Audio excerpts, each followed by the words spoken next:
Ho fanohanana ny sehatry ny fanatanjahantena eo anivon'ny Ministeran'ny Fambolena, ny Fiompiana ary ny Jona dia nisy ny fiara-mifaly sy mikorana no tanterahina tetsy amin'ny espace fenitra Andoharanofotsy ny 14 Aogositra lasa teo. Hetsika tafiditra amin'ny fiatrehanan'ny AZF izay atao any Antsiranana amin'ny volana Oktobra ho avy izao. Zay ao amin'ny sampana fanatanjahantena ao amin'ny Ministeran'ny Fambolena sy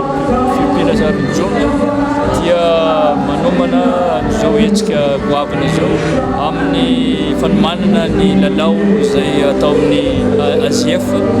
izay hoe association institutionnelle, association sportive institutionnelle des fonctionnaires izay atao any Antsiranana dia misy des dansants izay ataonay atao amin'ny espace fenitra ary hita fa be dia be tokoa ny olona tonga ary tsy mitsanga mianatra amin'izany zahay ary misaotra ny andriambato ministra izay nanampy be dia be amin'izao fanatotsana izao hetsika izao ary mbola manantena ary mangataka izay misy ministra mba hanampianao anay bebe kokoa ary misaotra koa ny mpiara-monina antoka amintsika Ministeran'ny Fambolena sy Fiompiana Jona irariana mba hitombo ny medaly ho azon'ny mpifaninana eto anivon'ny ministera amin'ity taona ity.